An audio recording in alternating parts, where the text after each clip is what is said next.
I know how wonderful it is. Okay? Ricky said, brushing off the compliments while secretly beaming. I built the entire thing. I know it is awesome, but we need to return to the subject of the big announcement. It has to be something absolutely monumental, or I am going to look like a complete fool in front of everyone. Corey scratched his head, thinking hard. Why do you not tell everyone you won the lottery? That is a very big deal. Look, Corey, there is a major problem with that, Ricky explained patiently. I did not win the lottery, do you see? See where I am going with this logic. Jacob raised his hand slightly. What if you announced you were running for political office? There is nothing grander than that. Ricky sighed. That is brilliant, Jacob. Really believable. I am going to run for the presidency. Okay, whatever it is, it has to be something huge, and I have to make a grand entrance. I need to arrive with something massive. You mean like a large commercial construction vehicle or something? Corey asked. Because that would be very visually impressive. Ricky rubbed his temples. Why did I even ask you two to help me brainstorm? You are thinking entirely in the wrong direction. Oh, what about a majestic animal? Jacob suggested suddenly. Ricky paused, considering the idea. You know what? A large animal might actually do the trick. But what kind of animal? Like a rare white mountain feline, Corey offered. Seriously, where in the world am I going to find a rare white mountain feline around this neighborhood? Ricky asked, exasperated. It needs to be a large animal, but something we could actually acquire locally. Think logically. A milk producer, Jacob said proudly. Ricky stared at him. What in the world is a milk producer? It means a cow, Jacob clarified. A lot of people are referring to them as that these days. Who? Ricky demanded. Who calls them that? People who do not understand words. That is who. Suddenly, Ricky snapped his fingers. Oh my goodness. I have the perfect idea. You were very close, too. Something with 4 legs, eats fresh grass, and lives gracefully on a farm. A giant insect, Corey guessed.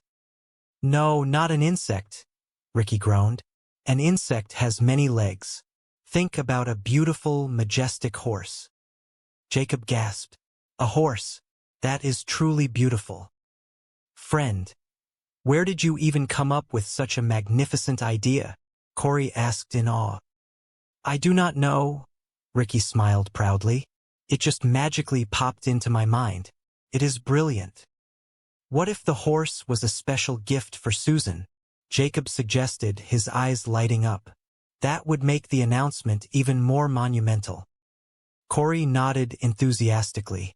Friend, what if it was a romantic engagement gift for Susan? That makes the news the biggest it could possibly be. Ricky hesitated. But I am not formally engaged to Susan, am I? Yes, but if you propose to her today, then it becomes real, Jacob pointed out.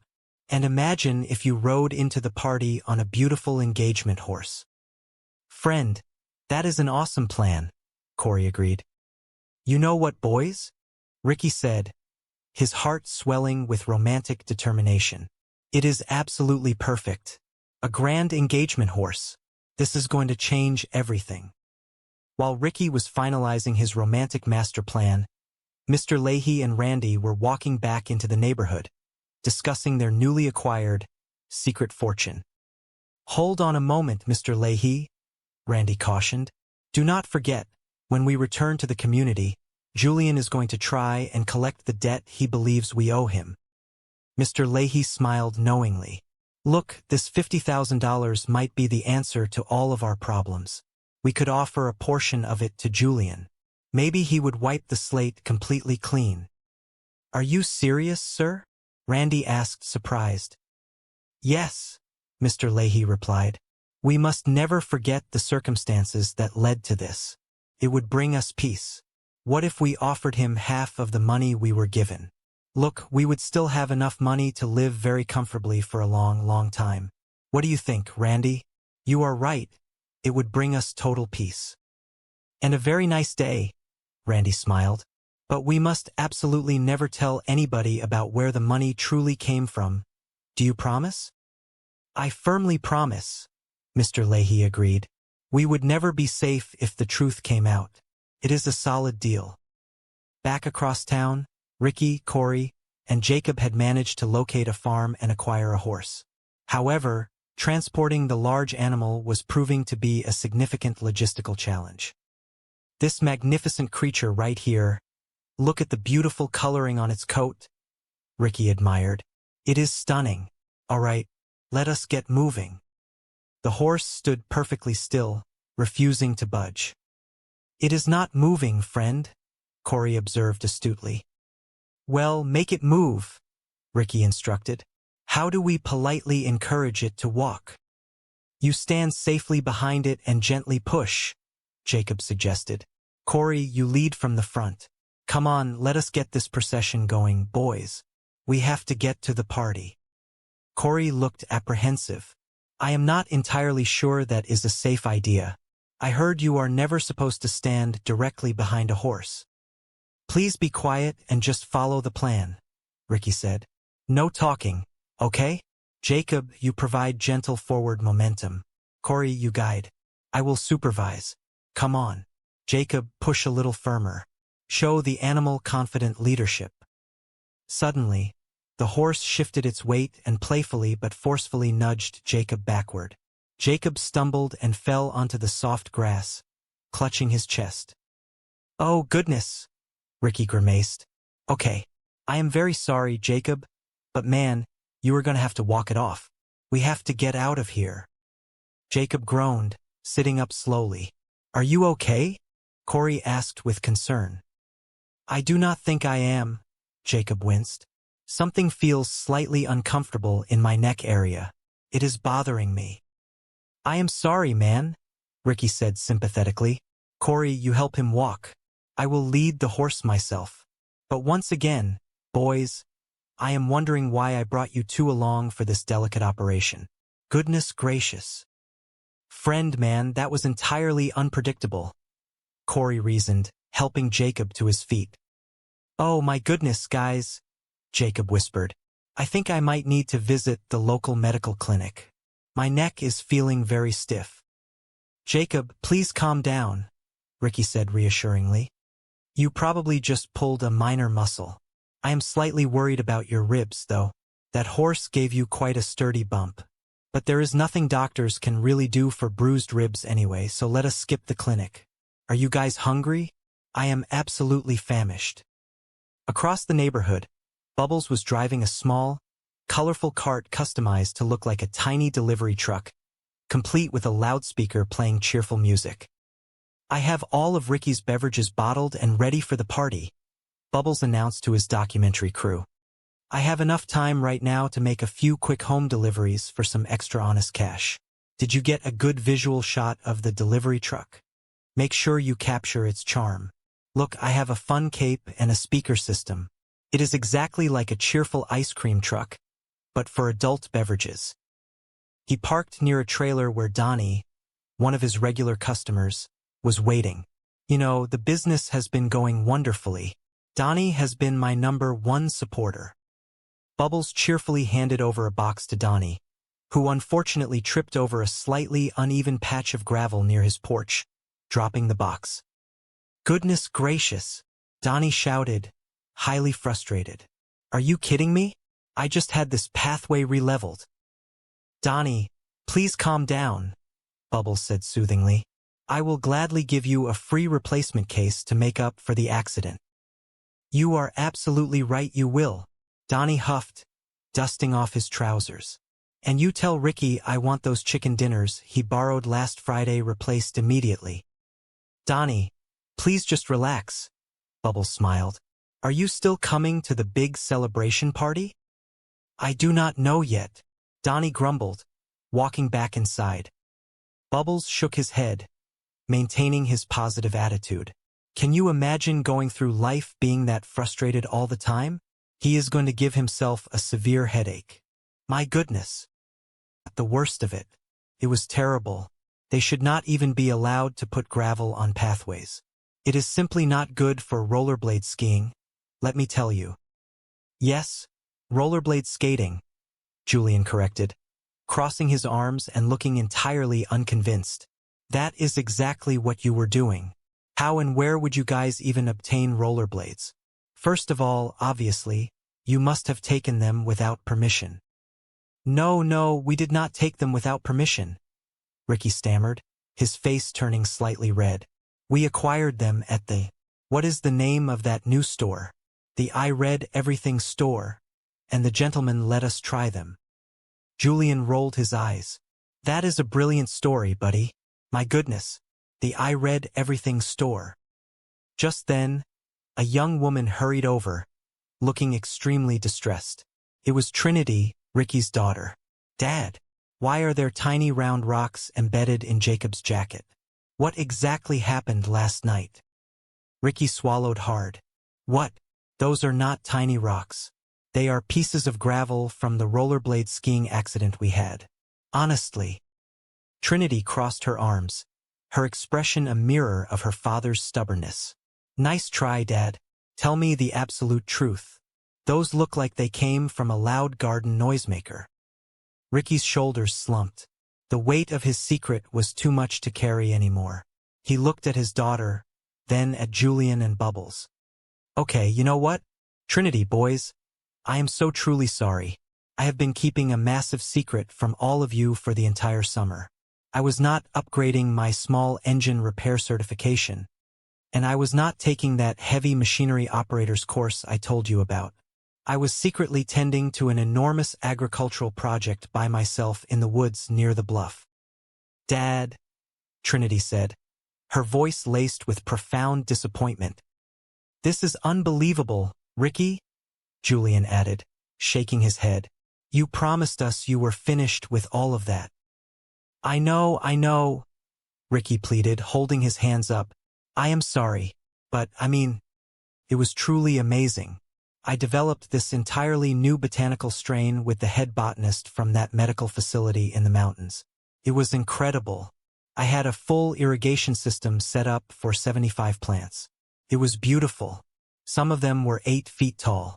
It was a masterpiece. I do not care, Ricky, Trinity said firmly. And I had a one-time, completely secure transaction arranged, Ricky continued, desperate to make them understand. If it had happened today, I would have been completely finished working for the rest of my life. I would have been wealthy. I still do not care, Trinity repeated. Ricky sighed deeply. Anyway, last night, it all fell apart. And yes, I did take Jacob and Corey with me. That is entirely my fault. But it was not supposed to happen like that. When we arrived, someone else was already there. They took my entire harvest. And they scared us with a loud noise machine. We ran for our lives. You are simply unbelievable, Trinity said, tears welling in her eyes. How could you take my husband, your own son-in-law, on a dangerous mission like that? Well, he really wanted to go, Ricky deflected weakly. He did not have to go, Trinity countered. Oh, yes. I suppose it is his fault for wanting to help you. Why would you do this, friend? Bubbles asked softly, his voice full of sorrow. Without us there to watch your back, you guys could have been seriously hurt. You know what, boys? Ricky said, his voice cracking with emotion. I was this close to being fully retired. This close. And I am going to find out who ruined my agricultural project. And I am going to hold them accountable. No, you are not, Julian ordered firmly. It is completely over. The plants are gone. You must leave it alone. Bubbles shook his head slowly. I should have known. I should have known that your big, important announcement was going to have something to do with illegal nonsense. Ricky, it happens every single time. Ricky stood up straighter, a sudden spark returning to his eyes. No, that is not what the big, huge announcement is going to be about at all. It is something totally different. Something much grander and more beautiful than a simple business deal. Julian looked skeptical. Okay. So there is still a major announcement, is there? And you still need all of that beverage from Bubbles? Yes, I absolutely do, Ricky declared confidently. A massive announcement is coming later today. It is huge. You are going to be amazed. It is a big announcement, everybody. It had better be something spectacular, Ricky, Julian warned. It is going to be incredibly spectacular, Ricky promised. As Ricky walked away to prepare, the scene shifted to the local police station, where two familiar figures, Mr. Leahy and Randy, were finally walking toward the exit. They had spent a long, reflective period in a holding cell due to a massive misunderstanding involving a large sum of money. "We are finally getting out today," Mr. Leahy said, taking a deep breath of the air. "You know, I strongly dislike this terrible situation we found ourselves in. Randy and I have absolutely nothing right now. We will be starting over from scratch. But that is perfectly fine, because at least we will not be locked up in here. At least we will have each other. I care deeply for my wonderful Randy." Randy smiled brightly. "The time we spent in here has helped Mr. Leahy and I become closer than we ever have been before. I do not think our bond has ever been stronger. I just hope he is thinking clearly when we finally step outside. That is all." A stern-looking officer, Ted, approached them before they could reach the door. "What do you want, Ted?" Mr. Leahy asked cautiously. "We are free men today. Rumor has it that you two are going to try and make things difficult for me," Ted said, his voice low and menacing. "Well, the truth will set you free, Ted," Mr. Leahy replied confidently. "And I am willing to bet you will not enjoy the truth being told." Ted smirked. "But I am willing to bet you $50,000. That is for you two to start over. Consider it a generosity gift so you remain perfectly quiet. That $400,000 we confiscated from your area was supposed to go to the regional authority. And it would have been locked up in an evidence room forever doing nothing. That did not make sense to me. I am a practical man. Our department needed new computers, modern forensics equipment, and a brand new patrol vehicle. Let us just say I made sure that the funds stayed with the police station to help the community. So, that just leaves you two individuals with a choice. Are we on good terms here? Or am I going to have to find a reason to keep you both inside this building a little bit longer?" Mr. Leahy and Randy exchanged a quick, wide-eyed look. "Thank you very much, Ted," Randy said quickly. "We are more than good. Right, Mr. Leahy?" "Right," Mr. Leahy agreed instantly.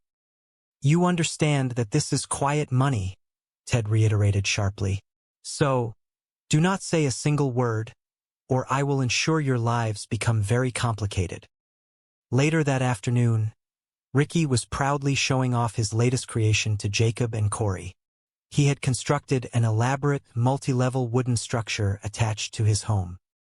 "Look at this magnificent thing," Ricky boasted, patting a sturdy wooden post. "I built this entirely by myself. Check it out. I have a wonderful kitchen setup over here. My sleeping area is right here. I have a nice, flat television screen. Please step inside and look at that. It is absolutely amazing." He guided them through the space with the pride of a professional architect. "All right, come back over here. I have a lower-level washroom area. And this part is fantastic. I built a special cozy area for little Mo for when he wants to stay over. He absolutely loves it." Ricky led them up a set of sturdy wooden stairs. "Now check this upper level out. This is incredible.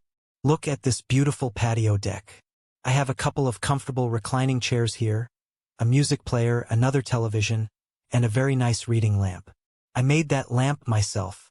I even built a little sitting stool for Jacob, because he does not require much space.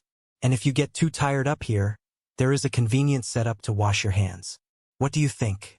I am living like absolute royalty." "Friend, this deck is awesome," Jacob said, genuinely impressed. "I love it up here. It is so brilliant." "Yes, Ricky, it really is incredible work," Corey agreed. He knew deep down that Julian and Bubbles were probably going to be a little upset when they found out he had operated behind their backs. He had intended to include them from the beginning, but the risk of another failed plan had pushed him to work in secret. To smooth things over, he had formulated a brilliant idea. He would throw a massive, joyous celebration. Parties always had a magical way of fixing everything, dissolving tension into laughter and good cheer. Ricky motioned for his crew to gather close. Okay, everyone, listen to me carefully. Just up here past this line of trees is our destination. When we arrive, there will be absolutely no talking and no fooling around. We are going to gently and swiftly harvest the plants as fast as we possibly can, and then we will leave this place long before the sun comes up. Is that understood? Absolutely, yes, Jacob whispered, his eyes wide with nervous excitement. Do not worry, we have your back. Ricky, Corey added, giving a supportive nod. Thank you for bringing us along to help with the harvest. They crept forward through the underbrush, the silence of the forest wrapping around them. Suddenly, a deafening noise shattered the peace of the night. What in the world is that? Corey panicked, ducking down. Is that the police? It is just a loud noise, Ricky shouted, trying to maintain order as chaos erupted. It is just a scarecrow popper, boys. Get up, you scaredy cats. Come on. What are you doing? Come back here. But the panic was infectious. Figures dashed through the darkness, tripping over roots and scrambling away in sheer terror. Ricky watched in disbelief as his carefully laid plans disintegrated before his eyes. Oh my goodness! No, no! Oh my heavens! He cried out, throwing his hands in the air. The realization hit him like a heavy stone. He should not have been surprised. This was the story of his life. Why does the world keep pushing me down? He groaned, feeling utterly defeated as he stumbled away from the scene. Meanwhile, miles away in the safety of the neighborhood, Bubbles was experiencing a completely different kind of evening. He was standing proudly in his newly constructed brewing area, a warm smile illuminating his face. Oh, hello, friends. Bubbles greeted Julian and an older gentleman who had just walked up. What is going on? Please, check out my new setup. Take a look at this. I sold my special pizza sauce recipe to that fellow with the interesting accent, and I reinvested every single penny into making my very own homemade beverage. Bubbles gestured enthusiastically to the neat rows of glass bottles and the bubbling vats. I started off quite slow, but I am making some very decent money at it now. Look at that label.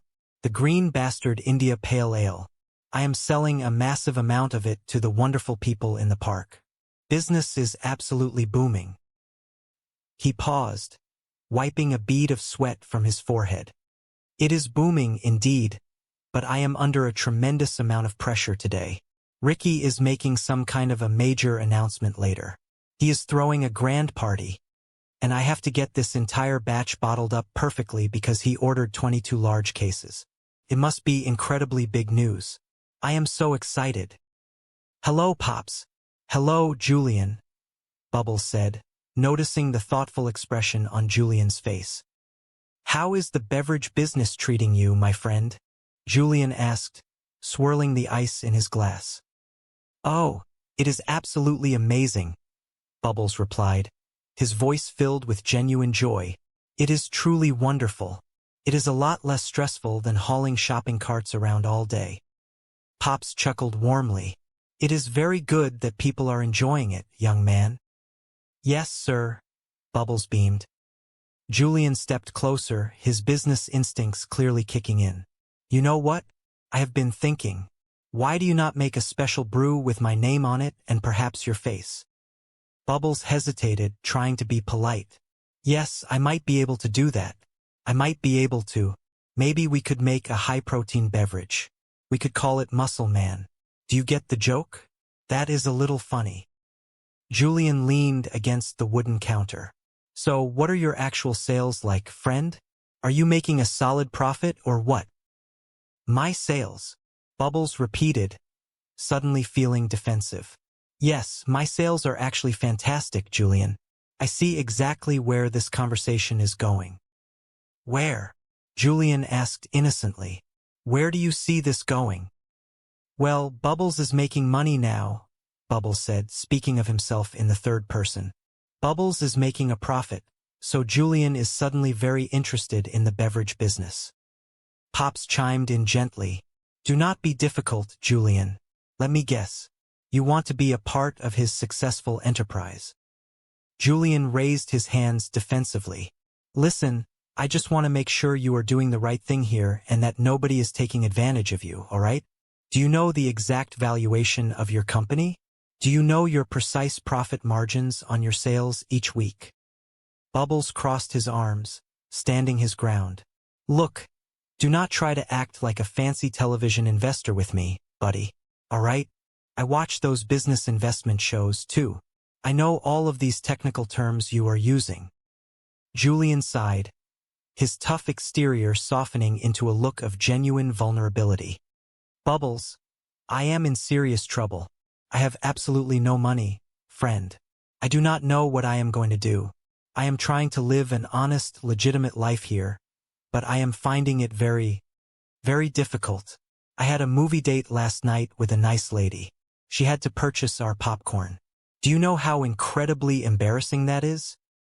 Well, I told you before, Bubbles replied softly, feeling a pang of sympathy.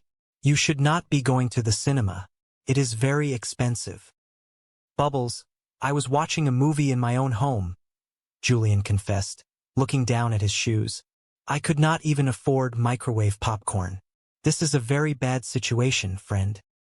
Bubbles shook his head, his heart going out to his oldest friend. Oh my goodness, you are being silly. Here, just take this money. He extended a small wad of cash. Julian stiffened, his pride flaring up. That is pathetic. I do not want your charity. Well, you clearly need my charity, Bubbles pointed out reasonably. You cannot afford popcorn.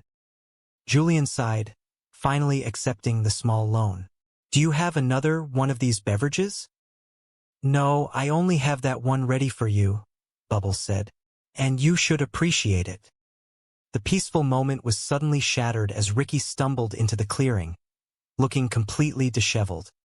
His clothes were covered in dirt, and there was a noticeable bandage wrapped hastily around his arm. Do you have a payday coming up, man? Ricky grumbled, wincing as he moved. I cannot get this ridiculous situation to stop hurting. It is driving me absolutely crazy. Bubbles gasped, his eyes widening with concern.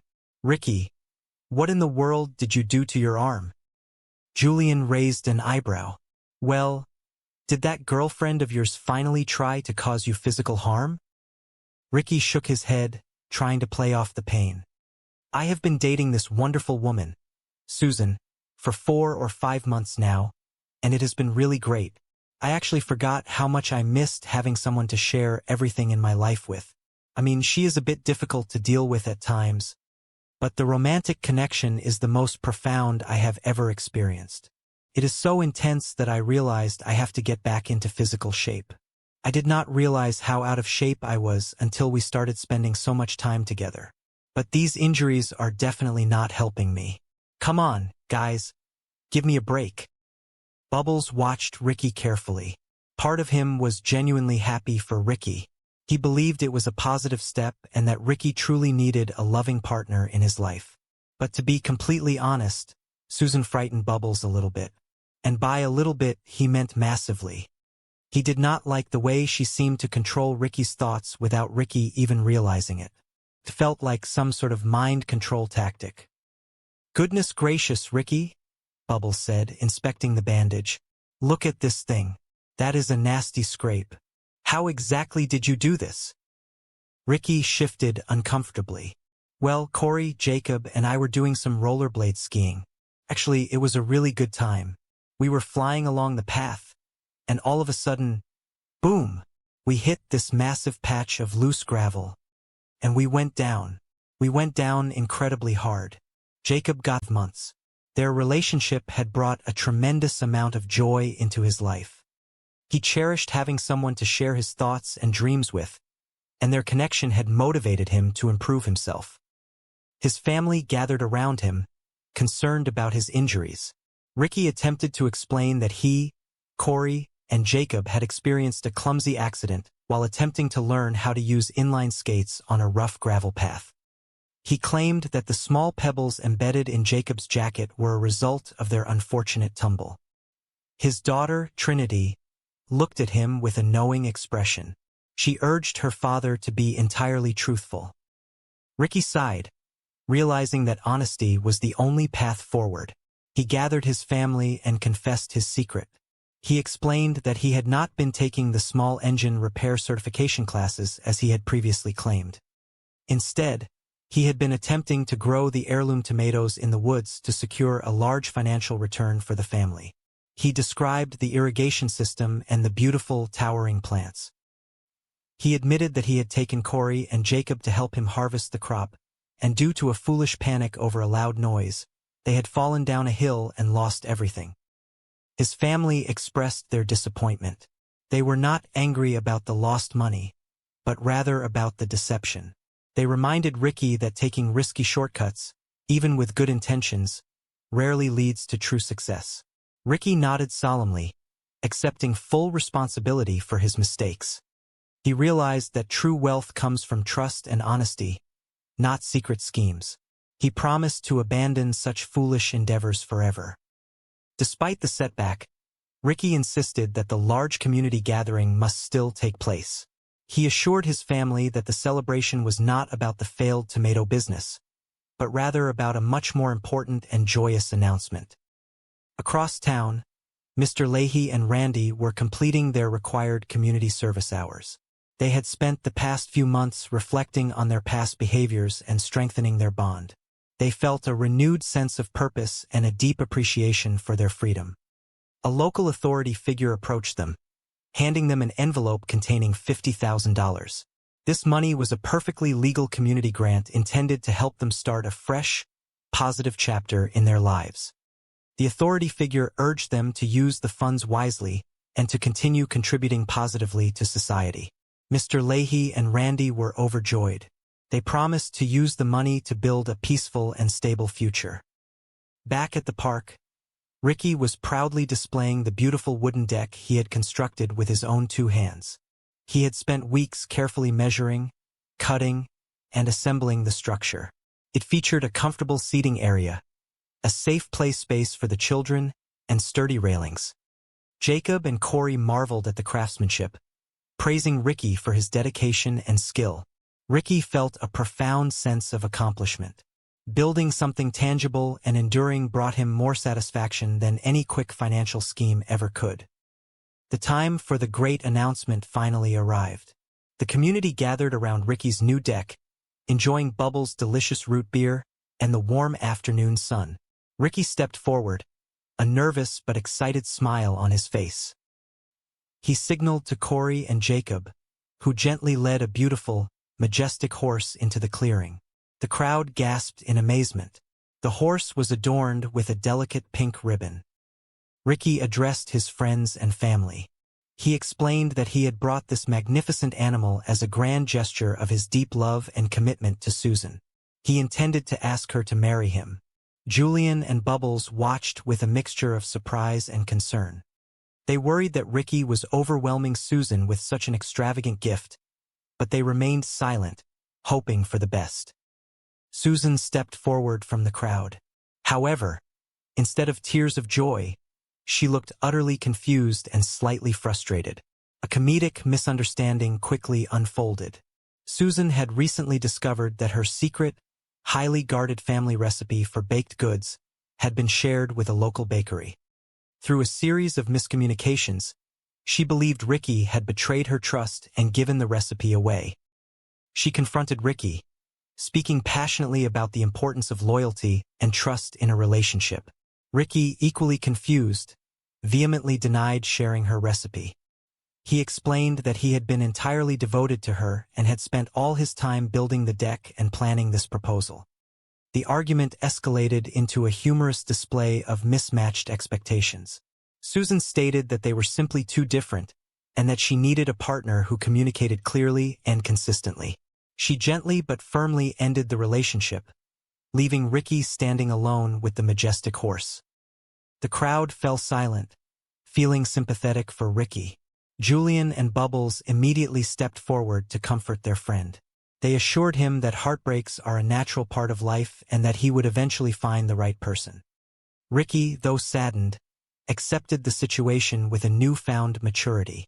He realized that grand gestures cannot replace open communication and mutual understanding. As the sun began to set, painting the sky in vibrant shades of orange and purple, the three friends sat together on the newly built wooden deck. Bubbles looked at Ricky and Julian with a deep sense of affection and seriousness. He knew it was time to share a profound realization that had been growing in his heart. Bubbles spoke softly but firmly.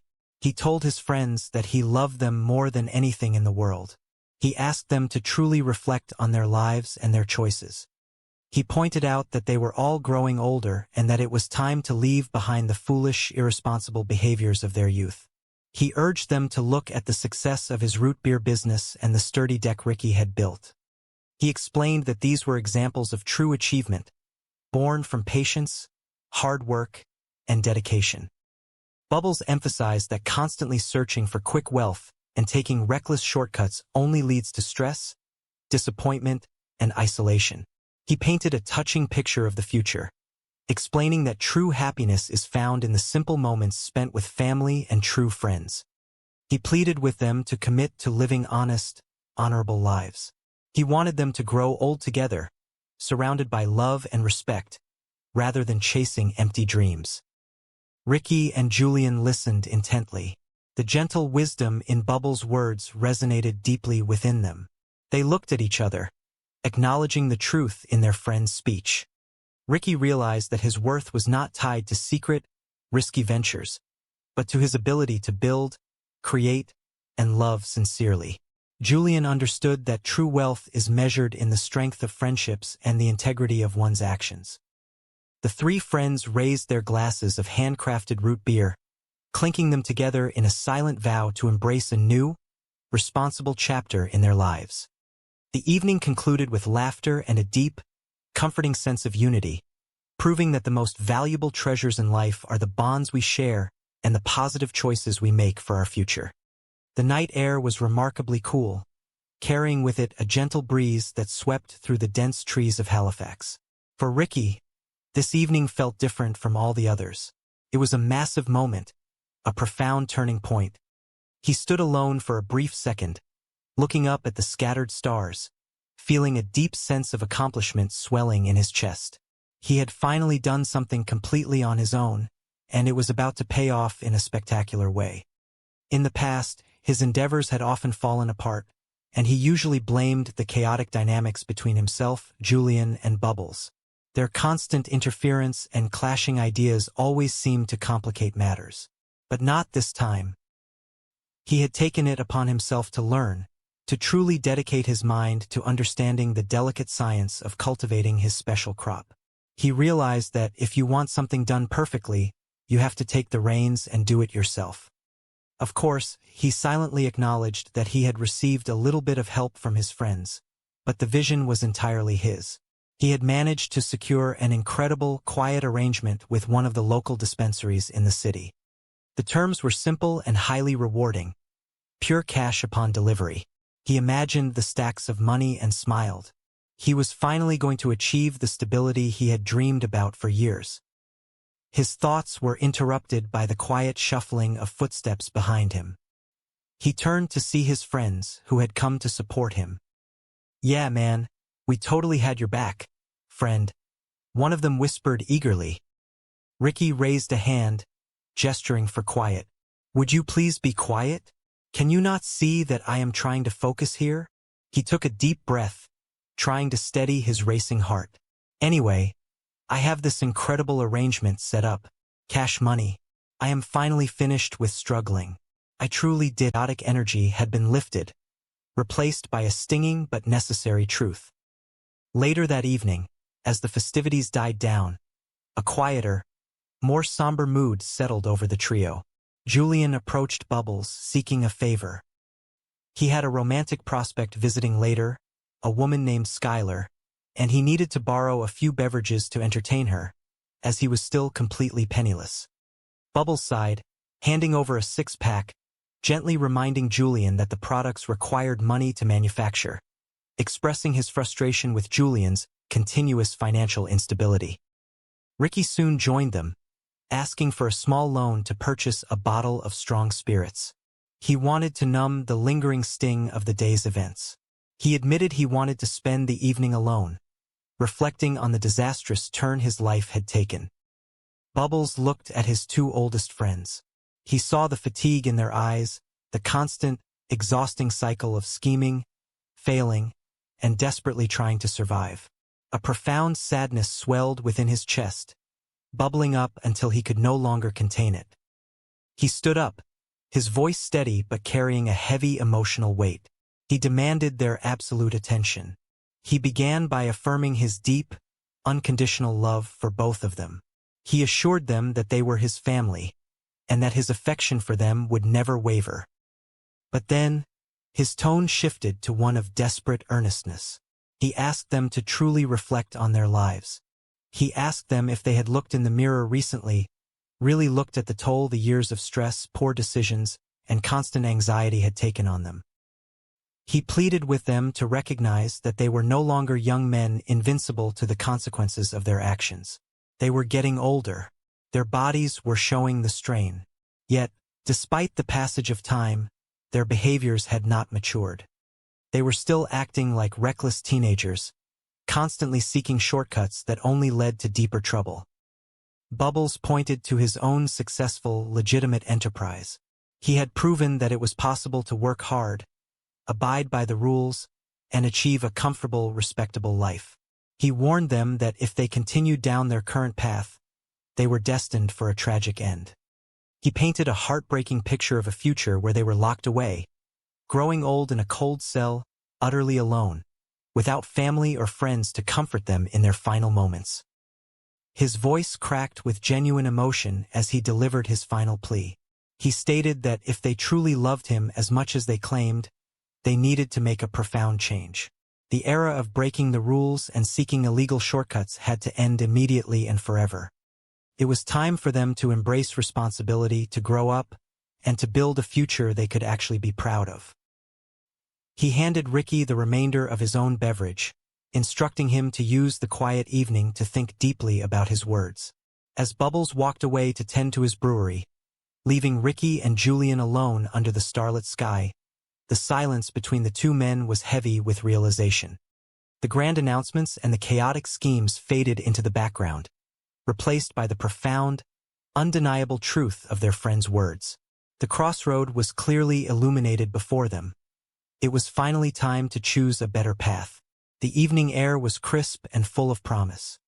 The stars shone brightly over the quiet park, casting a gentle glow on the surrounding trees. For Ricky, this was a monumental night. He stood at the edge of the forest, looking up at the sky with a heart full of hope and a head full of grand plans. He took a deep breath, filling his lungs with the fresh scent of pine and damp earth. He had finally accomplished something entirely on his own, and he knew it was going to be incredibly rewarding. In the past, his ambitious plans always seemed to go awry because he relied too heavily on his best friends, Julian and Bubbles. He loved them dearly, but they always managed to complicate things. This time, Ricky had taken the initiative to educate himself. He had spent the entire summer reading books on advanced agriculture. He learned about soil pH levels, proper irrigation techniques, and the delicate balance of sunlight and shade. He realized that if you want something done correctly, you must do it yourself. He had secretly cultivated a magnificent crop of rare, highly sought-after heirloom tomatoes hidden deep in the woods. He had arranged a lucrative cash transaction with a high-end organic market in the city of Halifax. The money from this harvest would finally provide him with the financial stability he had always dreamed of. He wanted to be a responsible provider for his family, and this was his golden opportunity. Ricky knew that Julian and Bubbles might be slightly disappointed when they discovered he had kept this project a secret. He had initially planned to include them, but he decided to secure the success of the harvest first. To make amends, he planned to organize a massive celebration for the entire community. He truly believed that a joyful gathering with good food and laughter could mend any temporary rift between friends. He signaled to his loyal companions, Corey and Jacob, who had agreed to help him carry the heavy crates. They walked quietly past the dense tree line. Ricky whispered to them, instructing them to remain focused and silent. They needed to gather the delicate tomatoes as quickly and carefully as possible and return home before the sun crested the horizon. Corey and Jacob nodded enthusiastically, expressing their gratitude for being included in such an important endeavor. Suddenly, a loud, startling noise echoed through the quiet woods. It sounded like a massive crack of thunder. Corey and Jacob panicked, believing they were in danger. They dropped the crates and scrambled backward in the dark. Ricky tried to calm them down, realizing it was simply the sound of a distant, backfiring farm truck, but the damage was already done. In their frantic retreat, they tumbled down a steep, gravel-covered embankment. The beautiful, carefully grown heirloom tomatoes were crushed beneath them, scattering into the rushing waters of a nearby stream. Ricky watched in dismay as his hard work washed away. He felt a profound sense of disappointment, wondering why fortune always seemed to slip through his fingers at the very last moment. However, he knew he had to remain strong. He gathered his bruised friends and began the long walk back home. Meanwhile, in another part of the community, Bubbles was experiencing a surge of entrepreneurial success. He had transformed his humble shed into a pristine, beautifully organized brewing station. He had recently sold his secret, award-winning pizza sauce recipe to a local restaurant owner. He wisely reinvested every single penny into creating a line of artisanal, handcrafted root beer. He stood proudly in front of his gleaming equipment, admiring the neat rows of glass bottles. He named his creation the Green Champion, and it was becoming incredibly popular among the residents. Business was flourishing, and Bubbles felt a deep sense of pride in his honest, hard work. However, today was particularly stressful for Bubbles. Ricky had announced that he was going to share a major piece of news with the community and had ordered 22 large cases of the root beer for the celebration. Bubbles was working diligently to bottle the final batch, anticipating that Ricky's announcement must be truly significant. Julian approached the shed, holding his signature glass of iced apple juice. He smiled warmly and asked Bubbles how the beverage business was progressing. Bubbles beamed with joy, explaining that it was an amazing venture and far more fulfilling than his previous odd jobs. Julian tasted the root beer and complimented its rich flavor. Seeing Bubbles succeed sparked an idea in Julian's mind. He playfully suggested that Bubbles should create a special edition drink named after him, perhaps a protein-enhanced beverage called Muscle Man. Bubbles chuckled at the suggestion, appreciating the light-hearted humor. Julian then inquired about the financial aspects of the business, asking about profit margins and sales figures. Bubbles immediately sensed Julian's underlying intention. Bubbles knew that Julian was currently facing financial difficulties and was likely looking for a way to become involved in the profitable root beer enterprise. Bubbles gently, teasingly reminded Julian that he was fully capable of managing his own business affairs. Julian admitted his struggles. He explained that he was trying his best to live a completely honest and responsible life, but he was finding it difficult to manage his finances. He shared a humbling story about a recent date where he could not even afford to purchase a simple bag of popcorn at the cinema. Bubbles felt a wave of sympathy for his friend. He reached into his pocket and handed Julian a generous amount of money.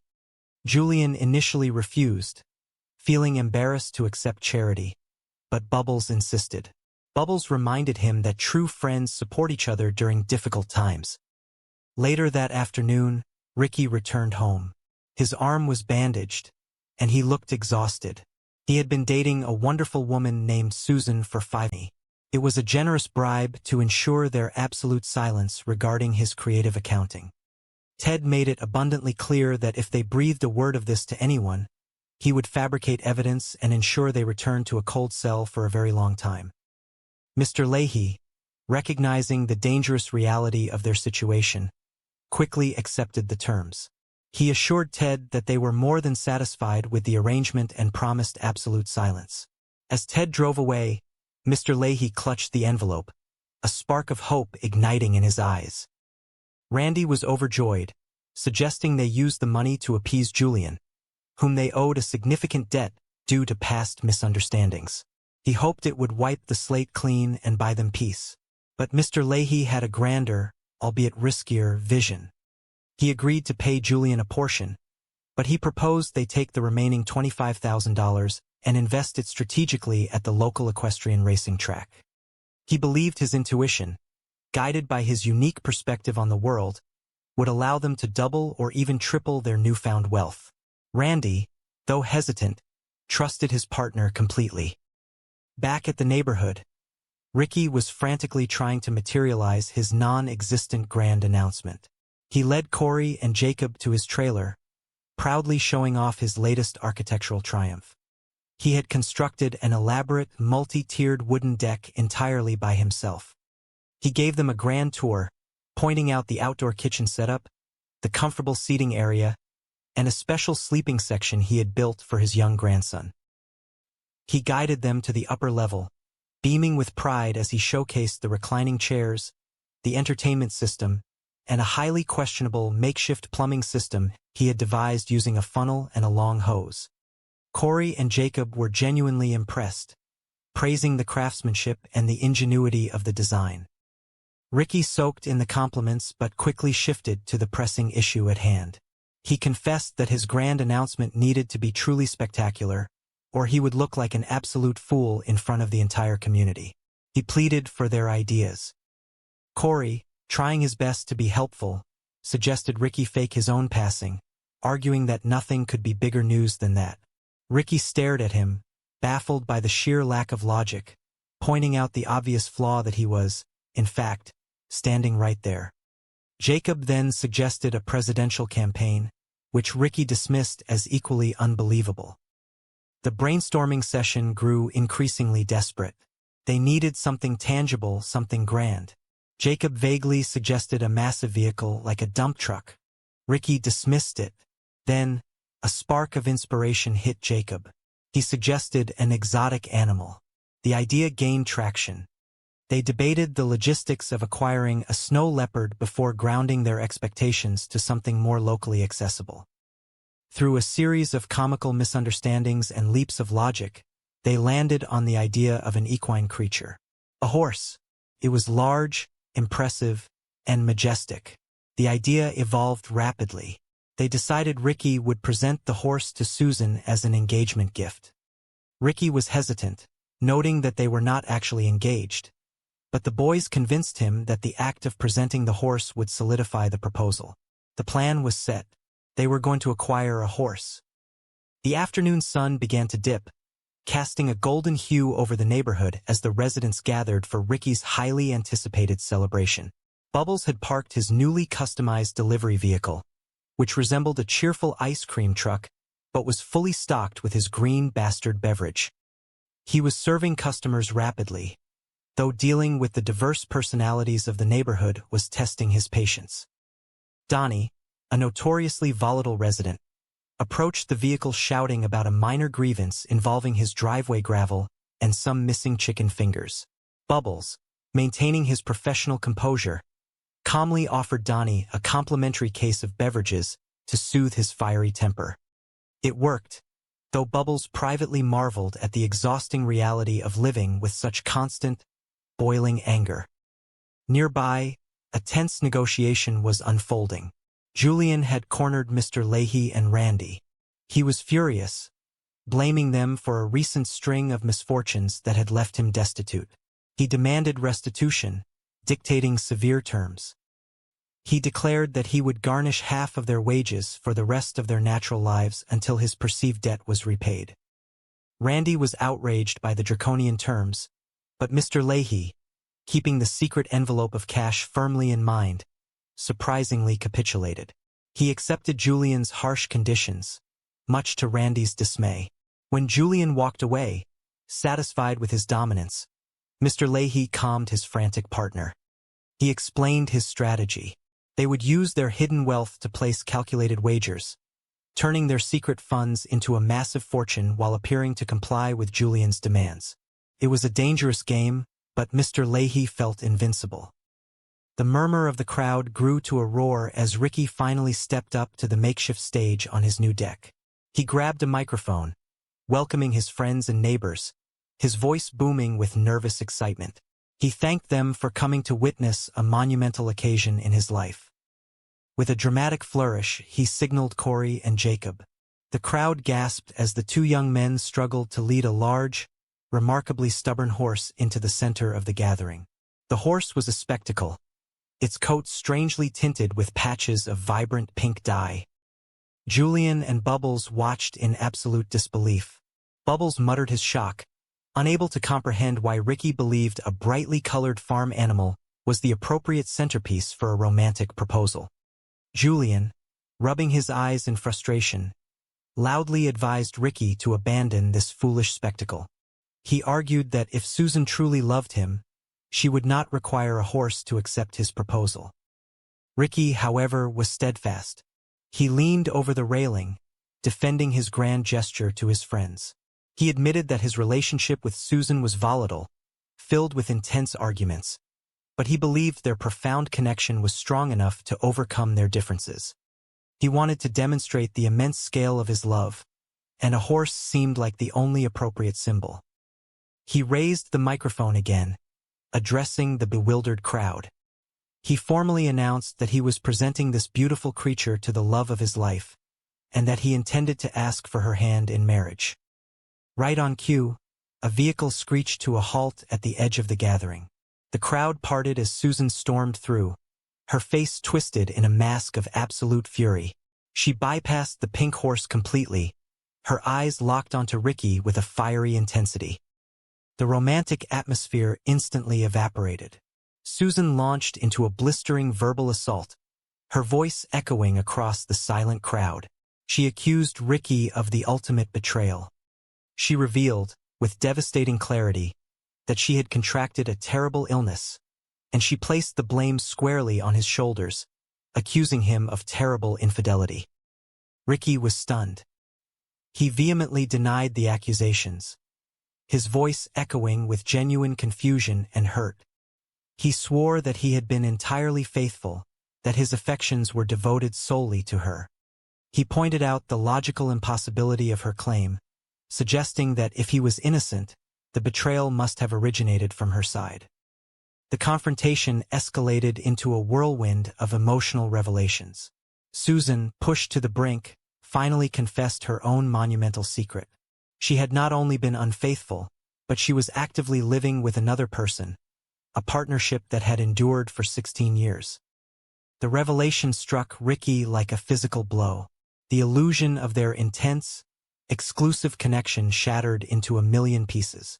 The woman he was prepared to propose to, the woman for whom he had procured a pink horse, had been living a double life for nearly 2 decades. The argument reached a boiling point, culminating in a flurry of harsh insults and a definitive, explosive end to their relationship. Susan stormed away, leaving a stunned silence in her wake. Ricky stood frozen on his deck, the microphone hanging loosely in his hand. The grand announcement had morphed into a spectacular, public humiliation. Julian quickly stepped up, placing a reassuring hand on Ricky's shoulder. He offered quiet words of comfort, assuring Ricky that the separation was ultimately for the best, that a relationship built on such massive deception was destined to fail. As the shock began to wear off, the party tentatively resumed. The residents, accustomed to sudden bursts of neighborhood drama, returned to their beverages and conversations. Ricky descended from the deck, looking defeated but surprisingly clear-headed. The heavy burden of Susan's chaos before that cock-sucking son comes up. Okay. Corey and Jacob exchanged a look of pure, unadulterated excitement. Hells yeah, Corey whispered fiercely. Hey, do not worry, we got this, Ricky, Jacob added, puffing out his narrow chest. Hey, thanks for bringing us to the harvest, man. They moved into the clearing, their hands reaching out to begin the work that would change their lives. But before their fingers could even graze the stems, the quiet night was shattered by a booming, terrifying sound that echoed through the valley like thunder. What the fuck is that? Ricky yelled, his heart leaping into his throat. He spun around, his eyes frantically scanning the darkness. Is that the fucking cops? Another deafening crack ripped through the air, sending a shower of pine needles raining down upon them. Cops? It is just a shotgun. Fuck. It is just a shotgun, boys. Ricky screamed, dropping to his knees as chaos erupted in the clearing. Dark figures emerged from the tree line, swinging blunt objects and shouting indiscriminately. Corey and Jacob let out simultaneous shrieks of sheer terror and bolted in the opposite direction, abandoning Ricky in a heartbeat. Get the fuck up, you pussies! Ricky roared, his voice cracking with panic and rage. Come on! What the fuck? Get back here. Fuck you. What the fuck are you doing? He scrambled backward in the dirt as the shadowy figures descended upon his beautiful, towering plants, hacking them down with ruthless efficiency. His dreams of retirement, of providing for his family, of finally being a success, were falling to the ground in a tangle of green leaves. Oh, my fuck! No! No! Oh, my fucking God! Ricky cried out, his voice echoing with genuine heartbreak. He watched helplessly as the thieves gathered up his entire life savings in a matter of seconds. As the dust settled and the thieves vanished back into the night, Ricky lay in the dirt, clutching a minor, stinging wound on his arm where a stray piece of gravel had struck him. He looked up at the indifferent night sky, a deep, familiar sense of cosmic betrayal washing over him. I guess I should not be fucking surprised, he whispered, a tear of frustration pricking the corner of his eye. Hermit crab. Poor bitches. Why does God and the rest of the world keep fishing me up the fucking ass? Fuck. Fuck. Miles away, in a completely different world within the confines of the Sunnyvale community, the morning sun was just beginning to cast its warm, golden rays over Bubbles' humble shed. The air here did not smell of dirt and desperation, but of rich malt, boiling hops, and the sweet, yeasty promise of honest labor. Bubbles stood proudly behind a meticulously constructed assembly line of glass bottles, a wide, genuine smile stretching across his face behind his thick, magnifying spectacles. Oh, hey, fellas, Bubbles beamed, wiping his hands on a reasonably clean rag as Julian and Pops walked into the shed. Julian, always carrying his trademark glass filled with amber liquid and ice, looked around with a raised eyebrow, clearly impressed but trying not to show it. Pops, his ancient face crinkled in a warm smile, nodded approvingly at the impressive setup. What is going on? Bubbles asked cheerfully, his chest puffing out with well-earned pride. Check out the new setup. Check this out. I sold my pizza sauce recipe to that fucking guy with the weird accent. He gestured expansively toward the gleaming metal vats and the neatly organized rows of glass. Reinvested every penny into making beer. Look at this. Started off slow, but I am making some fucking decent money at it now.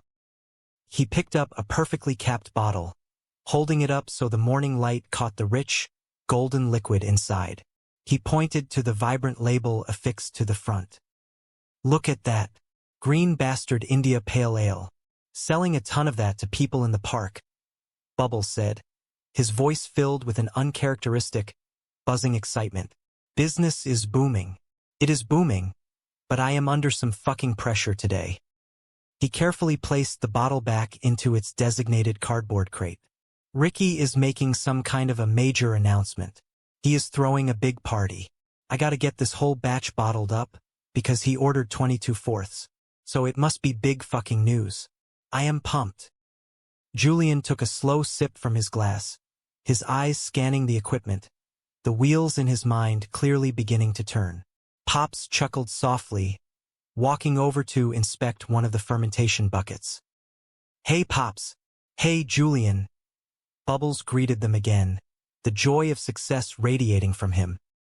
How is the beer business treating you, buddy? Pops asked, his voice rough but kind. Oh, it is fucking amazing, Bubbles replied, his eyes wide behind his glasses. It is fucking amazing. A lot less work than hauling shopping carts and all. He handed a bottle to Pops. Here, bend over and I will take your temperature. It is good that people are digging it, man. Yes, sir. Julian stepped forward, the ice clinking softly in his glass. His face wore a mask of casual interest, but Bubbles knew him too well to miss the calculated glimmer in his eye. You know what? I have been thinking, Julian began, his voice smooth and persuasive. Why do you not make a beer with my fucking name on it and your face? Bubbles hesitated, his smile faltering slightly. He loved Julian, but he knew how quickly Julian's business ideas could spiral out of control. Yeah, I might be able to. Julian leaned against a wooden beam, projecting an air of effortless cool. Maybe make a protein beer. Call it Muscle Man, get it? Bubbles let out a polite, albeit forced, chuckle. That is a little funny. Julian's tone shifted, becoming slightly more probing. So what are your sales like, man? You making a profit or what? Bubbles narrowed his eyes, immediately recognizing the interrogation. My sales? Yeah. My sales are fucking great, actually, Julian. See where this is going. Julian feigned innocence, raising his glass. Where?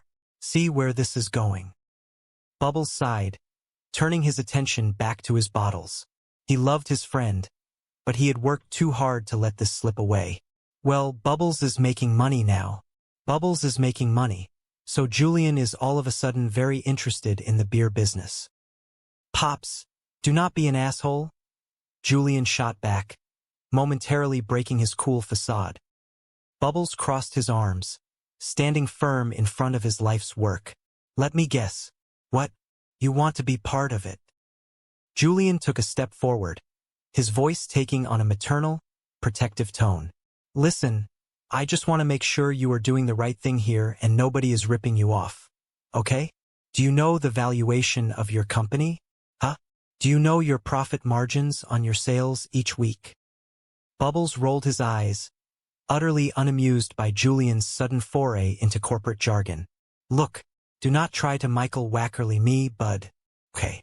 I watch Dragon's Den too. I know all these fucking terms you are using. The facade broke, Julian's shoulders slumped, and the confident businessman vanished, leaving behind a desperate, exhausted man. He looked at Bubbles, his eyes pleading. Bubbles, I am fucked. I am broke, man, Julian confessed, his voice heavy with defeat. I do not know what I am going to do. I am trying to go legit here, man, but I am finding it very, very hard. He looked down at his glass, swirling the remaining amber liquid.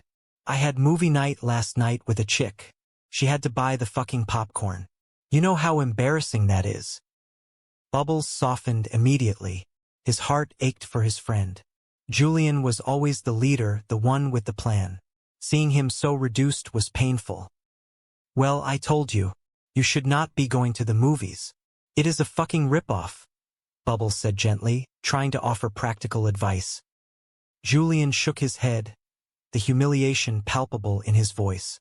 Bubbles, I was watching a movie in my trailer. I could not afford fucking microwave popcorn. He looked up, his eyes shining with genuine despair. Like, this is bad, man. Oh my God, you are being nuts, Bubbles said softly, reaching into the pocket of his denim shirt. He pulled out a crisp bill and held it out. Here, just take that. Julian looked at the money, a flush of shame creeping up his neck. That is pathetic. I do not want your charity. Bubbles stepped closer, pressing the bill into Julian's hand. Well, you need fucked, but I think it is for the best. I really do. He stepped back, crossing his arms, his thick glasses magnifying the absolute seriousness in his eyes. He looked from Julian to Ricky, commanding their attention with a moral authority neither of them possessed. Boys, I got to fucking get something off my chest here that has been building, Bubbles declared, his voice cutting through the quiet night air. It has been building, and I cannot take it anymore. Okay, listen. I will start off by saying I love you guys. Okay? I always have and I always will. Julian shifted uncomfortably, recognizing the shift in Bubbles' tone. Love you too, buddy. Yeah, me too, Ricky echoed, clutching the whiskey bottle like a lifeline. What the fuck is up? Just shut the fuck up, Bubbles commanded, his voice sharp and absolute. Shut your big, muscular lips and listen for once. I have got the floor. The silence in the park deepened. The crickets seemed to stop chirping. Julian and Ricky stood perfectly still, captivated by the raw truth emanating from their friend. Now, this might sting a bit, boys, but it needs to be said. Bubbles continued, his voice softer now, laced with profound sorrow. Have you guys looked in the fucking mirror lately? Have you really looked in the mirror, like went right up close and looked at yourself in the mirror? Ricky looked down, ashamed. No, I have not. I do not like getting too close to the mirror. They fucking get scared of me, and I feel like they are gonna suck me right in or something. Bubbles ignored the bizarre deflection, driving his point home.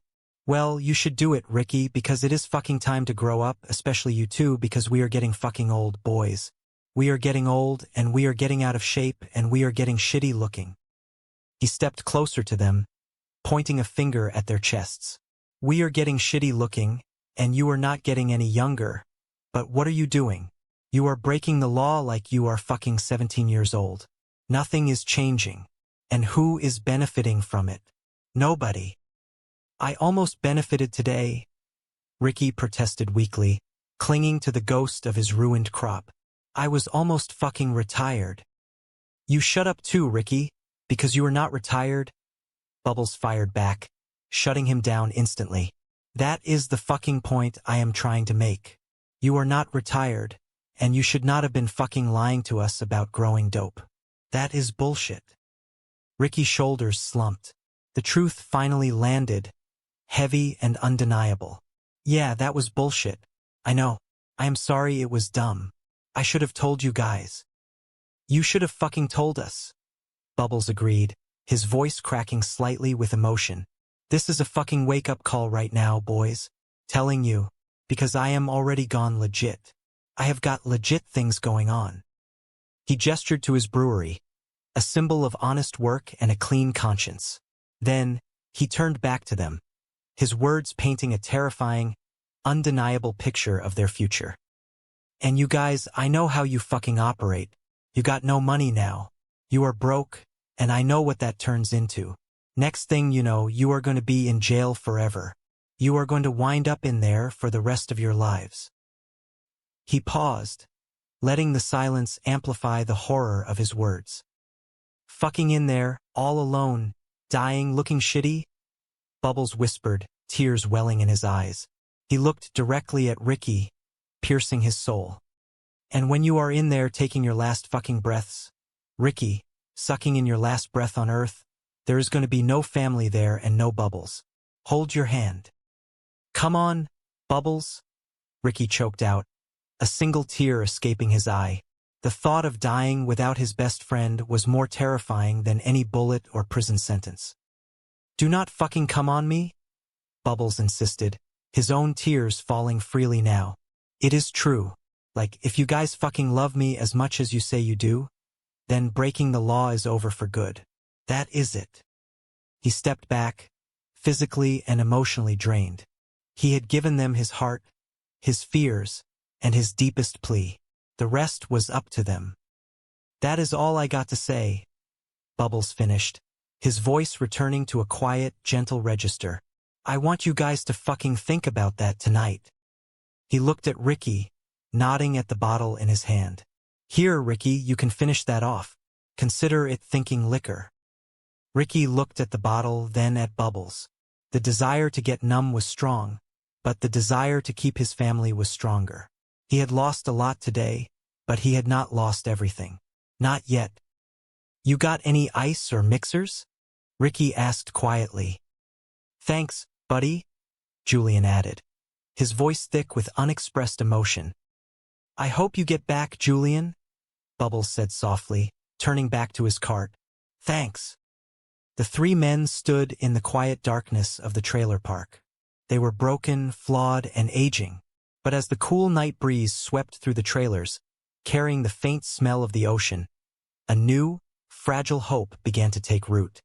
It was the hope born of brutal honesty, The realization that true wealth was not found in hidden cash or grandiose schemes, but in the enduring, unconditional love of the people standing beside you.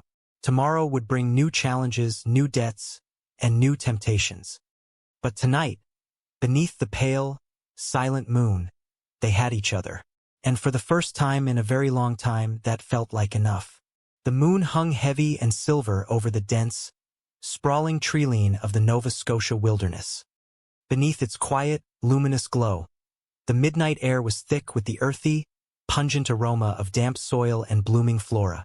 Ricky stood at the edge of the clearing, his chest rising and falling in deep, deliberate breaths. For the first time in what felt like a lifetime, a profound sense of peace washed over him. He looked out at the neat, carefully cultivated rows of his hidden garden, his eyes reflecting the pale moonlight. He ran a rough, calloused hand over his face, feeling the weight of years of failure slowly beginning to lift from his weary shoulders. "This is a big, big night for me," Ricky whispered to the empty woods, his voice carrying a rare, vulnerable sincerity. He looked down at his hands that had spent decades making mistakes, but had finally nurtured something to life. "I finally did something of my own, and it paid off." He took a slow step forward, the dry leaves crunching softly beneath his worn sneakers. A bittersweet smile tugged at the corner of his lips as he thought about his two best friends back at the park. He loved them like brothers, but their chaotic energy always seemed to drag him into the mud. "I mean, that is why things got fucked up in the past, because of fucking Julian and Bubbles," he muttered, shaking his head. He reached out and gently touched a massive, sticky leaf of his prized crop. "I finally got myself learned. You want something done right, you get it done by your own." A twig snapped behind him, breaking the serene silence. Out of the shadows emerged Corey and Jacob, both of them moving with the jittery, nervous energy of startled woodland creatures. They looked at Ricky with wide, adoring eyes, practically vibrating with the desire to please him. "Well, you helped a bit too, Ricky," Corey chimed in, his voice trembling with eager anticipation. Jacob nodded enthusiastically, stepping up right beside Corey. "Yeah, man, we totally had your back, dude." Ricky turned slowly, his peaceful demeanor instantly evaporating into a cloud of characteristic annoyance. He glared at the two lanky, trembling figures. "Would you shut the fuck up? Can you not see I am talking here?" He let out a long, exasperated sigh, deciding to focus on the monumental success that lay before him. "Anyway, I got this incredible backdoor deal with one of the dispensaries in Halifax. Cash. Money. I am done. I finally fucking did it." He looked back at the plants, a sudden wave of guilt washing over him. He knew his brothers would feel left out. And Julian and Bubbles are probably going to be a little pissed off if they find out. "I was going to do it first, but I am just going to throw a massive party, and that will fix it. Parties fix everything." He turned back to his nervous accomplices, his face setting into a mask of pure determination. Time was of the essence. The horizon was already beginning to hint at the faintest tinge of morning gray. "Okay, boys, just up here past this tree line," Ricky commanded, pointing toward the densest part of the grove. "When we get there, no talking, no fucking around. We are going to get the plants cut down as fast as we fucking can, and get out of here before— Woman. Susan, hold the fuck on here. You listen the fuck to me right now. I did not bang anybody else. Why would I? I love banging you." A look of genuine confusion crossed his face. He processed her words slowly. "Oh, and you are fucking living with someone? What, are you married?" Susan let out a harsh, cruel laugh. "No, not exactly, but 16 fucking years, Ricky." Ricky staggered back, as if physically struck. The betrayal was absolute. "What the fuck, Susan? I thought we fucking loved each other or some shit here. I was actually going to ask you to fucking marry me today. That is why everyone is here." Susan looked around at the dirt, the cheap lights, the bewildered faces of the trailer park residents. Her expression twisted into pure contempt. "Marry you? No, I am fucking marry you. Look at you. We were having a nefarious dumb dick. It was low down, good, dirty fucking sex, and then you fucked it all up and ruined my fucking life, you dirty fucking slut. She lunged forward, her hand connecting with Ricky's face in a resounding slap. All right, that is fucking enough? Julian roared, stepping between them, a massive wall of muscle protecting his friend. You do not have to fucking hit Ricky. Susan glared at Julian, undeterred. Oh yeah? You have a sexually transmitted disease. Ricky's mind raced, finally connecting the dots. The horrific truth dawned on him. All right, so was it you? Yeah, it was fucking me, you stupid whore. You are the one who cheated. You are the one who cheated. I did not fucking sleep with someone else, so it is impossible that I gave it to you, Ricky argued, his voice breaking. You must have banged someone else. Susan laughed again, a sound devoid of any joy. Oh, fucking classic, Rick. Turn around on me like you always do. You know what? You are so fucked. You are fucking stupid. You are fucking overweight. You are dressed like a fucking idiot. You want to know why, Ricky? Why? 'Cause you are a fucking loser. She turned on her heel and stormed back toward her car. Fuck you, Ricky LaFleur. You suck my fucking cock. You are a fucking. Ricky, just let her fucking go. Bud, Julian said softly, placing a heavy, comforting hand on Ricky's shoulder. It is for the best, buddy. You fucking suck it, Ricky yelled after her, the last vestiges of his pride crumbling. Better off without her, Julian murmured, pulling Ricky into a rough, brotherly embrace. You all right? Ricky stood frozen, watching the tail lights of her car disappear into the night. His engagement horse was gone, his crop was stolen, and his heart, though bruised and confused, was beginning to realize it had dodged a massive bullet. Yeah, I am fine. You all right? Julian nodded, the tension leaving his body. The drama had passed, leaving behind the comforting familiarity of their shared misery. Let us smoke a joint or something. Smoke a joint. Get drunk. Come on, man. Ricky, Bubbles asked gently. No, I am good, Ricky lied, his eyes still locked on the empty road. Fucking piece of shit. Jesus, she is wild, Julian observed, shaking his head. Ricky let out a long, ragged breath. A small, twisted smile crept onto his face. Despite the humiliation, despite the chaos, he was surrounded by the only people who truly understood him. Oh, she is fucking great. Oh, you fucking damn it. I will just bend over again, and you can fucking decide what you want to show me this time. Let us get the party going again. Everybody is hot with somebody kicking their pussy. Across the park, away from the stage and the drama, Leahy and Randy were sitting on the roof of their trailer, looking up at the stars. Leahy held a bottle of liquor, his trusted, treacherous companion. And what do you think, my sweet little goddess of liquor? Leahy whispered to the bottle, his eyes glazed with a terrible, beautiful madness. You know, you have no idea how much I missed you. He took a deep pull from the bottle, the liquid fire burning away his doubts. What is that? I totally agree. Randy sat beside him, nervously twisting his hands. He loved the man, but he feared the liquor. Watch your pansy out, Mr. Leahy. You should never have accepted those terms.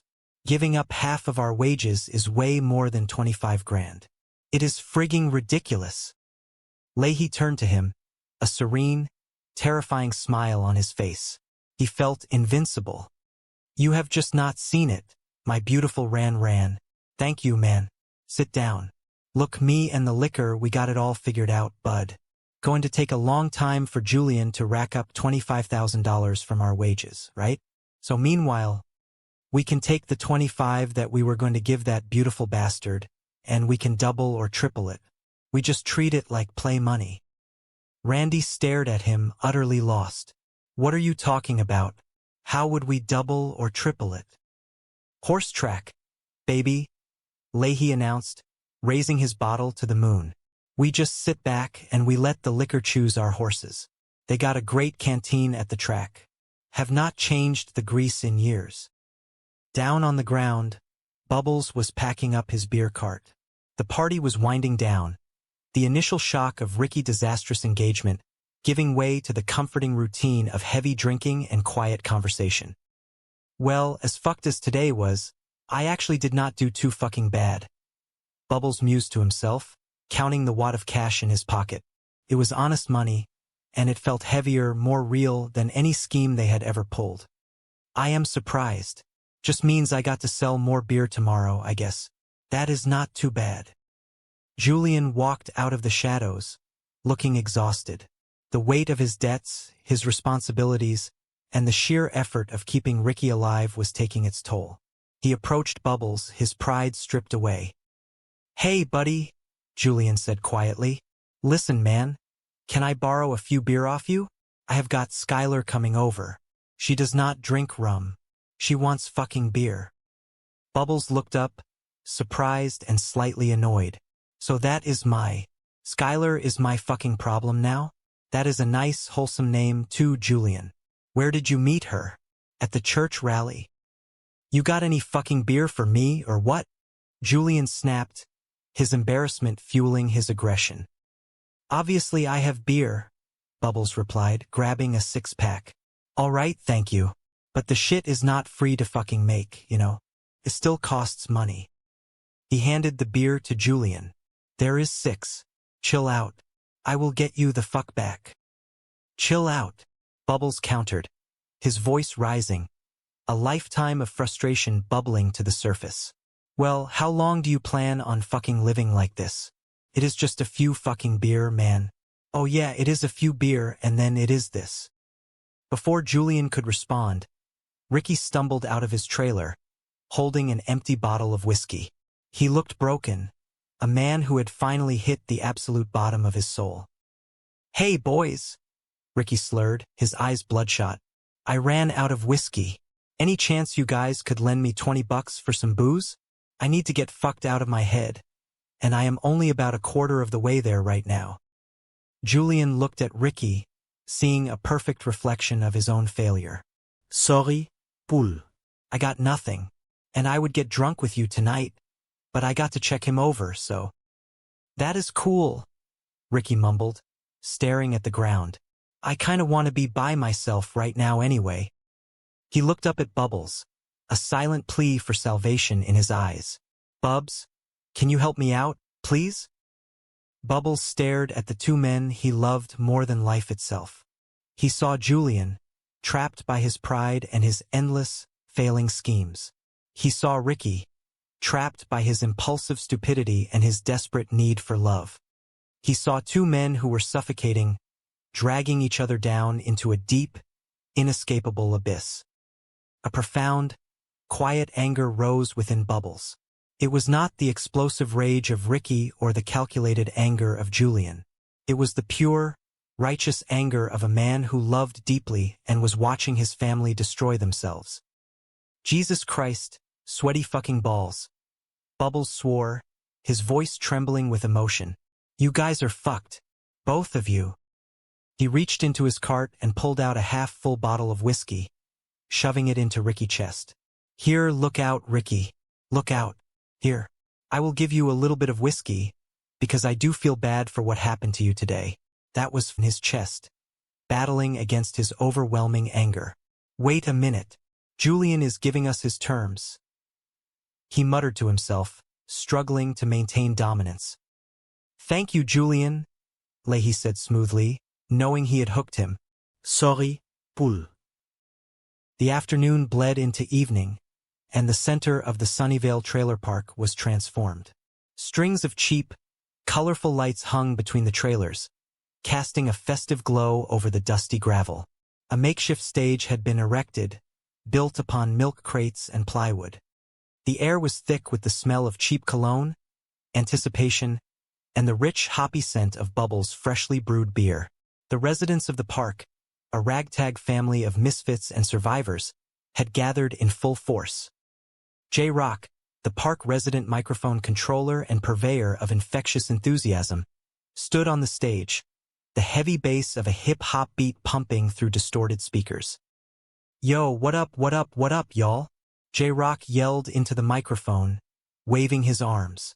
Hope you're having a good time. Make some noise out there. Make some noise, yeah, you're rocking with us, y'all. Hope you're having a good time, y'all. Make some noise for my man, Ricky. Yeah. The crowd erupted into cheers, a genuine outpouring of affection for their deeply flawed, yet fiercely loyal friend. Ricky stepped up to the microphone, his hair slicked back, a nervous energy radiating from his every movement. He wore a clean shirt, a rare occurrence that signaled the immense importance of the moment. He looked out at the sea of familiar faces, his heart pounding a frantic rhythm against his ribs. Thanks, boys, Ricky said, his voice echoing across the park. He cleared his throat, trying to project confidence. How the fuck is everyone doing today? Yeah, the crowd roared back. Right on. Well, today is a monumentalist occasion for me, and that is why I wanted everybody here, Ricky continued, stumbling slightly over the big words. How is everybody fucking doing? Great, someone shouted from the back. Ricky took a deep breath, preparing to launch his masterstroke of deception and romance. You ready for the big fucking announcement? Yeah. Ricky turned to the side of the stage and gave a sharp nod. All right, Corey Jacob, you are on. It is time. From behind a row of trailers, a bizarre procession emerged. Corey and a heavily bandaged Jacob were struggling, pulling with all their might on a rope attached to a massive, bewildered brown horse. The animal clopped reluctantly onto the gravel, looking entirely out of place amidst the lawn chairs and beer coolers. The crowd fell silent, a collective gasp rippling through the gathered residents. Julian, standing near the back with a fresh drink, lowered his glass, his jaw dropping in sheer disbelief. Check out this fucking thing, Ricky announced, gesturing grandly at the animal, as if he had just unveiled a masterpiece of modern art. Julian pushed his way to the front, unable to contain his frustration. Oh my fuck, are you joking, Ricky? That is the big announcement? You got a fucking horse. Bubbles, standing near his kegs, adjusted his glasses, completely bewildered. What? Well, it is not for me, Bubs. Ricky ignored the skepticism, lost in his own misguided romantic fantasy. Isn't she beautiful? What a beautiful horse. Or is it does it have a cock voice? Yeah. Dude, it has got a huge one, Corey confirmed earnestly from the sidelines. Actually, I guess it is a he, so. Ricky corrected himself quickly, plunging ahead. Anyway, today, I want to give this beautiful horse to the love of my life, Susan, and I am going to ask her to marry me. He paused, expecting thunderous applause. Instead, there was a stunned silence. So thanks again, everybody, for coming, Ricky finished lamely. Julian threw his hands up in the air, the sheer stupidity of the situation overwhelming him. What the fuck is he doing? Oh my fuck, Julian. This is bad. He stormed toward the stage, his protective instincts overriding his anger. Look, what is the matter with you? You do not need a fucking horse, you five-star dummy. If she loves you and she wants to marry you, God help her. You do not need a fucking horse or anything else. Ricky leaned down from the stage, looking confused. Ricky, get the fuck down here right now. Get down here. Ricky stepped off the plywood, confronting his friends. What is up, Bubs? Well, what are you fucking doing? Julian demanded, his voice dropping to a harsh whisper. You are getting engaged. Are you out of your fucking mind? You guys do not even fucking like each other. You cannot get married. Like, all you do is fight and fucking bang. And like, why would you even need this thing if you were getting engaged? Great idea, boys, Julian sneered, shooting a glare at Corey and Jacob. A fucking big animal. Great one. Fuck you, cousin, Ricky snapped defensively. Julian pointed a stern finger at Corey. Take this fucking thing back. Take this thing back to the horse store. Right the fuck now. Get going. Okay, Corey whimpered, intimidated by Julian wrath. Nice one, Jacob mumbled, clutching his ribs. Let us go, dude. Watch out. Watch out, dude, Corey said to the horse, trying to pull it away from the crowd. Bubbles stepped closer to Ricky, his face a picture of pure, heartfelt concern. He is a beautiful horse, but, Ricky. Jesus, Marfi. Ricky looked at them, his grand illusion crumbling. But beneath the lie of the grand gesture was a kernel of genuine, desperate longing. He wanted a family. He wanted stability. You know what though, Bubs? I really do think that I love her enough. And you know what they say, good hard, heavy banging should cancel out hard, heavy arguing and fighting, right? Bubbles stared at him, appalled and saddened by Ricky's twisted logic. Ricky, who in the fuck says that? Who says that? Ricky sighed, the fight draining out of him. The truth was heavier than the lie. Okay, you know what? Maybe a horse was a bit much, gifty-wise, whatever. I just wanted to show my future wife how much I loved her. So I wanted it to be big. But I guess the real big news here is the engagement, right? I guess, Bubbles said softly, patting Ricky's arm. I guess it is, Ricky. Congratulations. I do not know, Julian admitted, his anger softening into weary resignation. I just want you to be happy, but that is fine. Yeah, me too, bud, but, Bubbles started. Before he could finish, a car screeched to a halt at the edge of the gathering. The door flew open, and Susan stormed out. She was a hurricane of angry energy, her eyes scanning the crowd until they locked onto Ricky. The atmosphere in the park shifted instantly from celebration to impending doom. Ricky's face lit up with nervous hope. He grabbed the microphone. Well, here she is now, everyone. Thanks again for coming. Susan marched through the crowd, people parting like the Red Sea before her fury. Where is he? Oh, there he is. There is the whore-hopping cock-gobbler. Ricky's smile vanished, replaced by sheer terror. You dirty fucking low-down lying bastard fucking prick, Susan screamed, her voice cutting through the warm evening air like a siren. You motherfucker. Where did you catch it? Huh? From one of these rabby pussy fucking trashy trailer sluts. A collective gasp echoed through the crowd. Women turned to look at each other, outrage brewing. Well, who are you calling a trailer slut? A woman near the front yelled defensively. Do you want to go to a funeral or what? Another voice shouted. Ricky stepped forward, raising his hands in a desperate plea for peace. Just calm the fuck down, please. What the fuck are you talking about? Catch what? Catch what? Catch fucking what? Susan stopped directly in front of him, her chest heaving, her eyes wild with rage. Chlamydia is catch the fuck what? I am kicked out of my fucking house because of you. You gave me a sexually transmitted disease, you fucking piece of shit, you cheating rotten fucking shit infused whore magnet. We are fucking done. The words hung in the air, a devastating blow that shattered Ricky's carefully constructed fantasy. Fuck you, she spat. Fuck you, Ricky fired back, his own temper finally igniting. He had lost his crop, he had lied to his family, but he knew he had been faithful to this. You are right, and then we would have peace, Randy smiled, imagining a quiet life. Right, Leahy said, his voice dropping to a conspiratorial whisper. And a nice day, but we can never tell anybody about the money. You promise? I promise, Randy swore, crossing his heart. We would never be safe, Mr. Leahy. That is a deal. We should stop at the king. That is it, Leahy agreed. That is all we fucking care. That is whatever the fuck it is you do.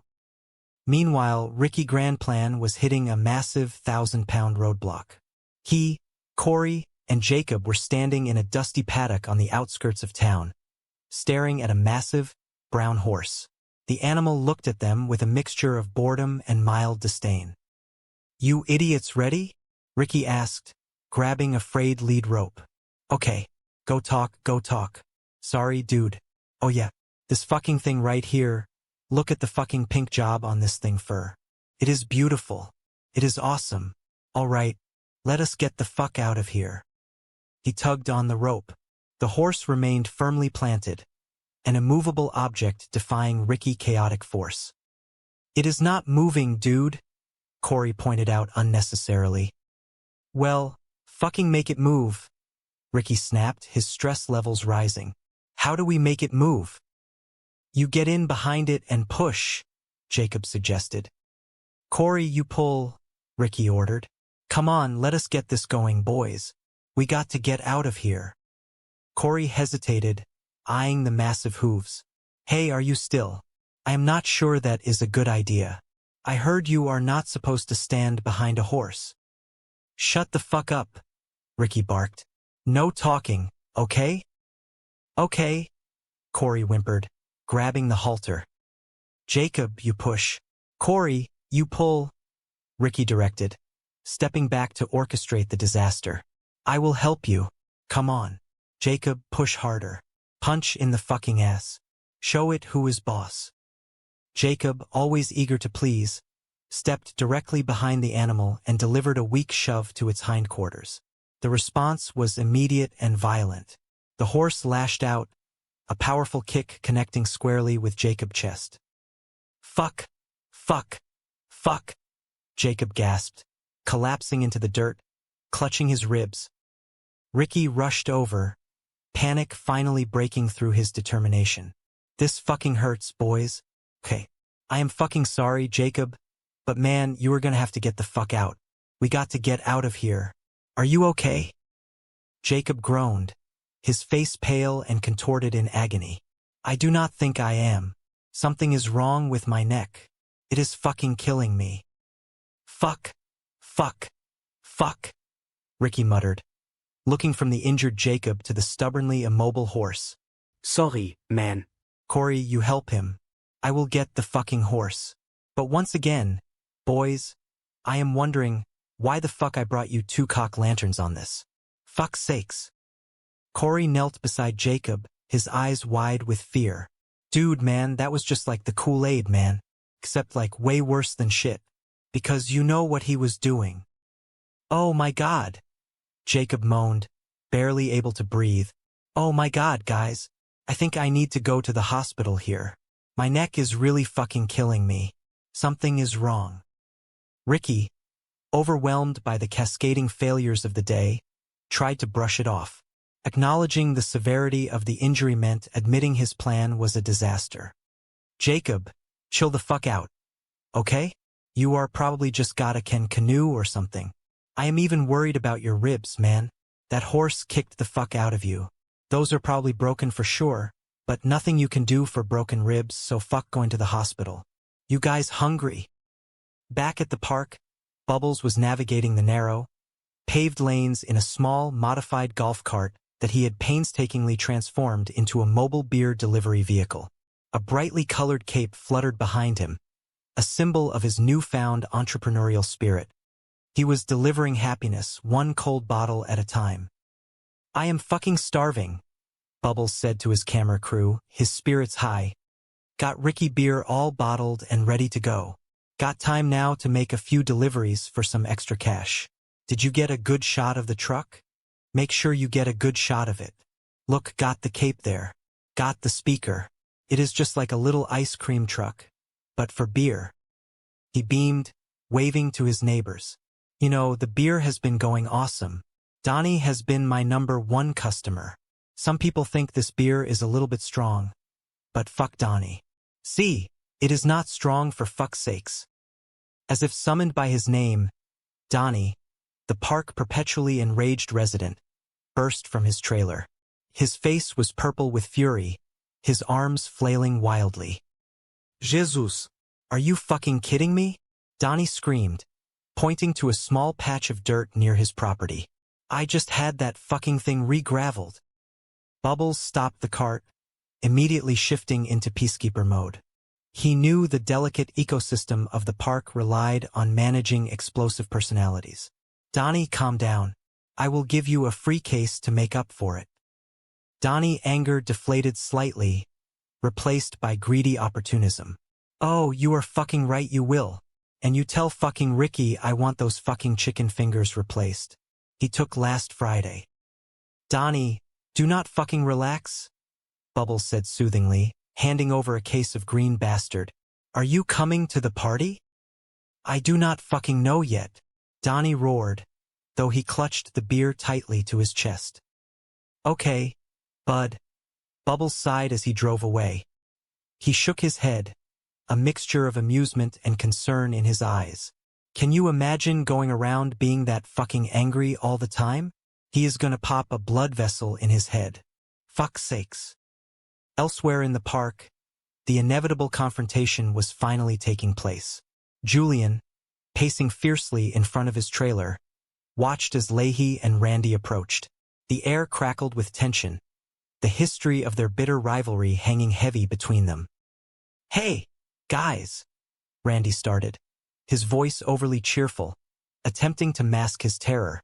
Hey, can you give us a break? We just got home. We are trying to get our shit together here.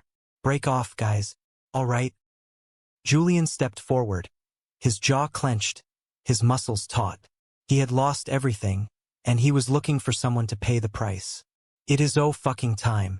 I have been waiting a long goddamn time for this. Take it easy, Julian, Leahy said, his voice calm, projecting an authority he did not truly feel. You take it easy, Julian exploded, pointing a massive finger at them. Calm down. We just want to talk. No, I want to talk to you two fucking assholes, Julian growled, stepping into their personal space. Listen, Julian, Leahy began, but Randy quickly stepped in. Randy, I will handle it, Leahy said gently, putting a hand on Randy's arm. He turned back to Julian, his face grave. Julian, a lot of crazy shit went down there. Because of you two drunken fucking lunatics, Julian roared, the pain of his broken life spilling out. You ruined my fucking life. Well, Randy and I are willing to take full responsibility, Leahy said, his tone surprisingly contrite. You are taking full responsibility, all right? Julian sneered. Yeah, because we feel terrible, Randy added, nodding vigorously. But we think we have a plan to make it all up to you. Julian laughed, a harsh, bitter sound. Jim, shut the fuck up. I am calling the shots here. You took us for $400,000. So this is what is going to happen. I am taking half your wages for the rest of your fucking life until you pay me back. Randy gasped, his eyes widening in horror. The rest of our lives. You are lucky I do not fucking kill you right now, Randy, Julian threatened, his eyes cold and unforgiving. Are we clear? Yeah, Randy squeaked. Good, Julian snapped, turning away. Wait a minute, Julian, Leahy said, his voice steady. Calm down. It is just crazy talk. It is not fair. Fuck you, Randy. Julian shot back over his shoulder. Just hear us out, Leahy pleaded, playing his final card. We got a very generous offer for you, Julian. Julian stopped, slowly turning back around. A flicker of desperate hope ignited and made sure that that money stayed with the police station. Ted leaned in closer, his eyes cold and hard. So that just leaves you two jackasses with those loose ends. So are we good here? Or am I going to have to fake some charges and keep you two pea brains in here a little longer? Leahy looked at the money, then at Randy and finally at Ted. He knew the game and he knew when he was beaten. But survival was a powerful instinct. Thanks a lot, Ted. We are more than good. Right, Mr. Leahy?